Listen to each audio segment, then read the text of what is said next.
Hello' viewers, আজি ভিডিঅ'খনত আমি আলোচনা কৰিম অৰ্থাৎ আমি শিকিম চেল চেণ্ট্ৰেল চেল টেক্স অৰ্থাৎ CST।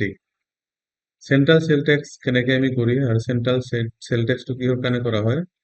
Actually central sale tax কৰা হয় যেতিয়া আমি কোনো এটা বস্তু পাৰচেজ কৰোঁ বা চেল কৰোঁ, যদি ভেট কৰোঁ, যদি বাহিৰৰ ষ্টেটত, যদি কোনো এটা বস্তু আমি বেলেগ ষ্টেটত চেল কৰোঁ বা কোনো এটা বস্তু পাৰচেজ কৰোঁ বেলেগ ষ্টেটৰ পৰা, তেতিয়া আমি কি কৰিব লাগিব? CST অৰ্থাৎ সেন্ট্ৰাল সেল ট্যাক্স। তো আজি আমি সেন্ট্ৰাল সেল ট্যাক্স কৰিম। তাৰ কাৰণে প্ৰথমে আমি এটা কোম্পানী ক্ৰিয়েট কৰি লওঁ। কোম্পানী ক্ৰিয়েট কৰিবৰ কাৰণে আমি ইয়াতে ক্ৰিয়েট প্ৰেছ কৰিলোঁ। তাৰপিছত ইয়াতে যাম কোম্পানী, ইয়াতে আমি এটা CST, তাৰপিছত আমি ইয়াতে এড্ৰেছ গুৱাহাটী দিলোঁ, আসাম ষ্টেট, ইয়াতে পিন নাম্বাৰ, তাৰপিছত আমাৰ telephone number, mobile number as usual যেনেকৈ দিব লাগে দিলোঁ। তাৰপিছত ইয়াতে আমি financial year begins from. Okay, company সকলোৱে জানে কেনেকৈ কোম্পানী ক্ৰিয়েট কৰে, তো মই অলপ সোনকালে দেখাই দিলোঁ কোম্পানী ক্ৰিয়েট কেনেকৈ কৰে। তাৰপিছত আমি ইয়াতে এজ ইট ইজ যেনেকুৱা আছে তেনেকুৱা থাকিব। তাৰপিছত আমি ইয়াতে জব প্ৰচেচিং এইটো ন কৰি দিওঁ, এইটো ন কৰি দিওঁ। ইয়াৰ পিছত আছে আমাৰ CST আমি ন কৰি দিম। CST আমি কৰিম ভেলু এডেড টেক্স, এইটো কৰি পেলাই কৈ য়েছ। তাৰপিছত আমি ইয়াতে দিম টিন নাম্বাৰ, ইয়াতে আমি টিন নাম্বাৰ দিলোঁ, ইণ্টাৰেষ্টেড চেল টেক্স নাম্বাৰ কিবা এটা দিলোঁ, এনেকুৱা বাকী এজ ইট ইজ যেনেকুৱা আছে এনেকৈ থৈ দিলোঁ। এতিয়া আমি কেইটামান লেজাৰ ক্ৰিয়েট কৰিম। তো লেজাৰ ক্ৰিয়েট কৰিবৰ কাৰণে প্ৰথমতে আমি ক্ৰিয়েট অপশ্যনত যাম। ক্ৰিয়েট অপশ্যনত যাই ইয়াতে দিম লেজাৰ। তো লেজাৰত যাই ইয়াতে আমি ক্ৰিয়েট কৰিম interested CS interested purchase @4%। Suppose interested 4% আমি এটা পাৰ্চেজ কৰিম বাহিৰৰ ষ্টেটৰ পৰা। এইটো হ'ব আণ্ডাৰ পাৰ্চেজ একাউণ্ট, তাৰপিছত ইয়াতে আমি যাই এইটো কৰিব লাগিব য়েছ, এইটো য়েছ কৰি দিলোঁ আৰু এইটো দিম 4% টেক্সেবল হৈ গ'ল। এতিয়া আমি আৰু দুটা লেজাৰ ক্ৰিয়েট কৰিম। এই দুটা হ'ল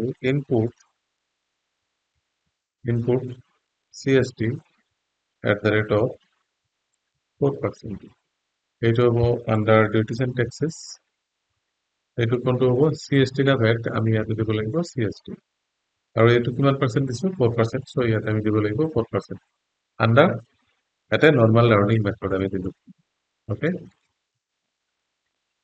তাৰপিছত আমি ইয়াতে দিম আৰু এটা লেজাৰ, যিটো পাৰ্টিৰ পৰা আমি মালটো কিনিম। সাপোজ শ্বিলং ইনফোচিছ এটা পাৰ্টিৰ নাম দিলোঁ, যিটো হ'ব চানডে ক্ৰেডিটৰ্ছ, আণ্ডাৰ মেইনটেইন বিল বাই বিল। তাৰপিছত এইটো আমি দিলোঁ শ্বিলং, ইয়াতে হ'ব শ্বিলং,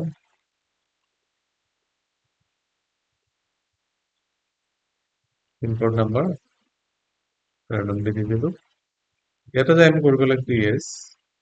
এইটো য়েছ কৰাৰ পিছত আমি ইয়াতে ভেট টিন নাম্বাৰ দিব লাগিব।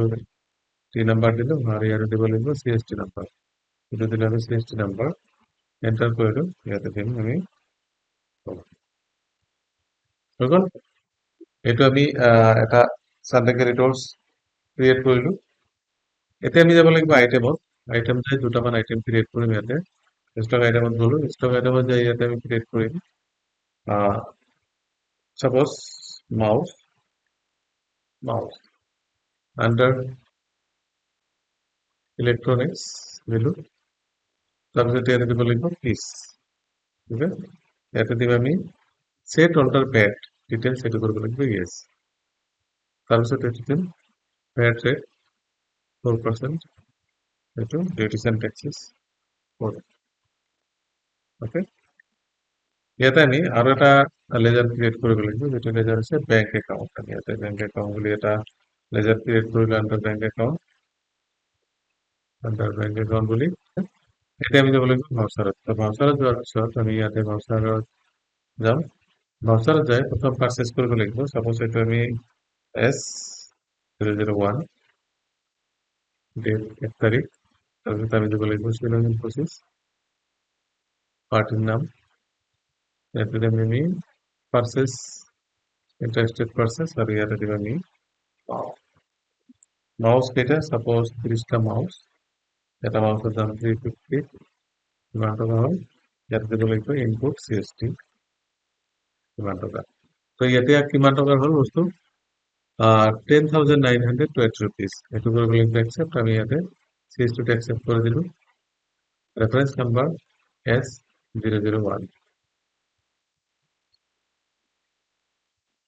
হৈ গ'ল এতিয়া আমি এই যেটো মাল পাৰচেজ কৰিলো CST টো যেটো বাহিৰৰ পৰা পাৰচেজ কৰিলো সো এইটো আমি কি কৰিম এতিয়া এতে পেমেন্ট কৰিব লাগিব পেমেন্ট কৰিবৰ কাৰণে আমি যাব লাগিব পেমেন্ট ভাউচাৰত যাই ইয়াতে কিন্তু সিঙ্গেল এন্ট্ৰি মোড ল'ব লাগিব যেনেকৈ আমি যদি ইয়াতে কন্ট্ৰোল এইচ প্ৰেস কৰি ইয়াতে সিঙ্গেল আৰু ডাবল এন্ট্ৰি মোড আছে আমি সিঙ্গেল এন্ট্ৰি মোড চুজ কৰিব লাগিব নাইবা আমাৰ ইয়াতে লেখা আছে চেঞ্জ মোড ইয়াতে জায়গা আমি কৰিব লাগিব তাৰপিছত আমি ইয়াতে দিম বেংক একাউন্ট যেহেতু আমি CST তে পেমেন্ট কৰিম বা লম কিন্তু বেংক থ্ৰু দি ল'ব লাগিব কেছ ল'ব নোৱাৰি তাৰপিছত দিব লাগিব আমাৰ ইয়াতে ইনফোসিস শ্ৰীলংকা ইনফোসিস দিয়াৰ পিছত আমি পেমেন্টটো কিমান কৰিব লাগিব এই পেমেন্টটো ইয়াতে যেটো বেলেন্স আছে 10,920 rupees এই বেলেন্সটো এড কৰিব লাগিব 10,920 under against bank bill number ইমান